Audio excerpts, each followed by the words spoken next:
The 1960s, turbulent years. A new generation comes of age amidst fierce social change. The names of many great bands of the 60s are household words today. But surprisingly, not the legendary Los Angeles band Unicorn. It rocketed to the brink of fame, stumbled, and was forgotten. Everyone thought that they were going to be really big stars. Unicorn was on the scene for about 18 months, and he did this incredible album. And then they just disappeared, and the album was never released. Probably they were so far ahead of their time. That's may have been the reason that they didn't get their record put out. It was great songs. It was a great band. It was a great lead singer. It was world class. They had it all. I think the fact that the Unicorn album has resurfaced and been discovered again is absolutely great. I think this group, with all its problems and all its self-destructive behavior and everything else, the arguments they couldn't solve, they really came up with, I don't know if the whole album's a masterpiece, but I tell you something, some of those things I've heard on tape were gems. This album, you know, from what I've heard, sort of actually is taking a life of its own on where its own mythology is starting to be created around it. I've actually heard tell that people believe now that there actually is a cosmic storyteller.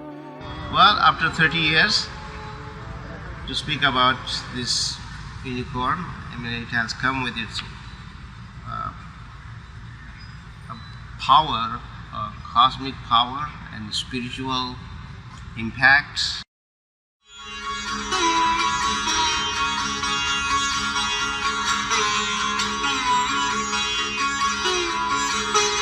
The unicorn was the symbol of everything wonderful and magic that we could be.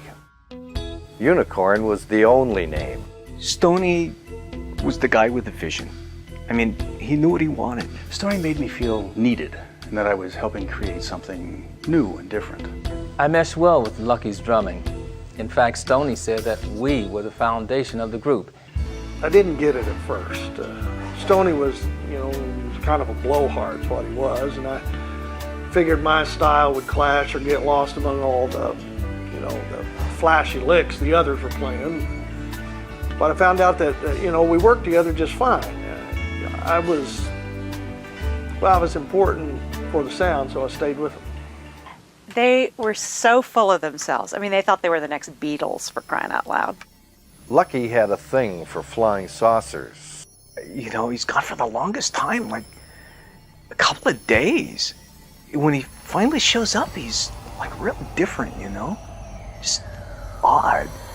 So finally he said that he'd been taken up into a flying saucer and, probed.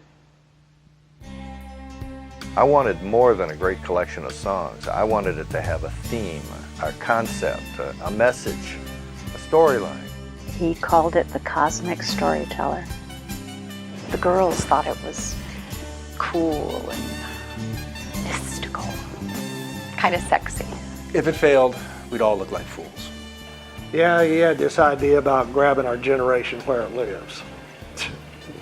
I wasn't too sure what he was talking about, All I wanted to do was play my guitar and rumple groupies. I can remember one night in particular being shuffled off to this little back street studio in Hollywood somewhere, and I think the band had managed to get access to this through an assistant engineer. I know we all had to be kind of clandestine about how we went in the studio, but we weren't in there. 20, 30 minutes, everybody started setting up. The next thing you know, the room is full of people. There's got to be 80 people inside this little bitty room. Everybody was there. Peter Fonda was there. Mamas and Papa. Barry McGuire, Lovin Spoonful. Simon and Garfunkel. Stephen Stills. Peter Lewis of Moby Grape. Don Everly. Jack Nicholson was in there. The David Crosby showed up. People like Dylan. Mick Jagger came in, or Keith Richards came in and played guitars. The Birds were there. Neil Young singing together and hand clapping and all that stuff. And Banging ashtrays in time. Just different pickers, pedal steel players. And the music was just absolutely fantastic. 2 drum sets, full sets. I mean, talk about it. Like 2 big drag shoes. Roam, roam, roam, roam, roam, roam, roam, and away they went. The producer was real upset and started firing engineers and everybody around the thing, and that was the beginning of a major blow-up. Stoney missed a lot of what was going on because his head was in the clouds. I mean, he thought he was some rock god leading us into the age of Aquarius. Suddenly, the record company canceled the album's release. The word was all over town that we were in trouble, and that drugs was the reason.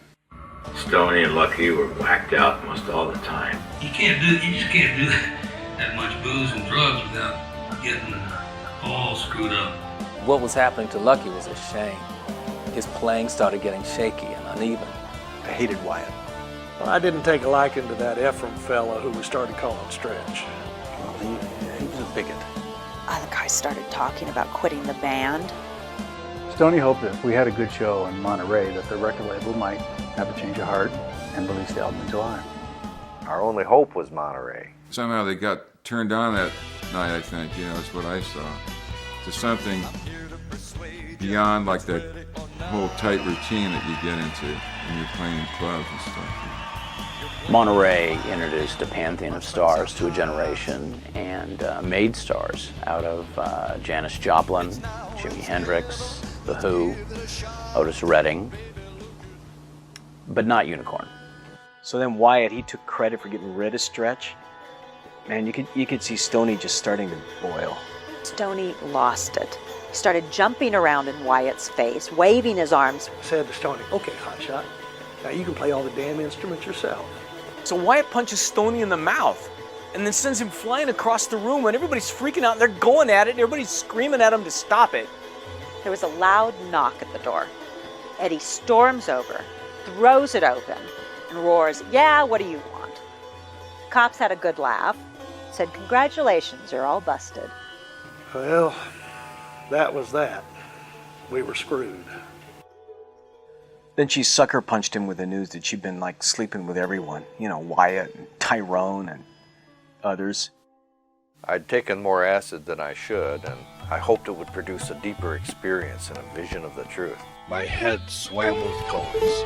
It was your classic LSD bummer. An orgasm, plague agony. Coming soon, Unicorn, Journey Through Time. Detailing events only hinted at here.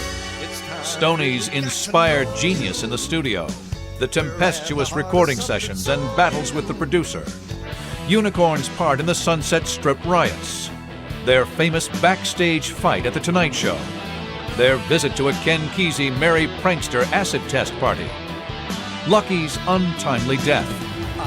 Who was Butterfly really, and what was her destructive secret? Which Unicorn member could have fathered Mama Cass Elliott's daughter? How were the master tapes rediscovered? What strange paranormal connections have come to light? What now for Unicorn? Come sit by the river and drink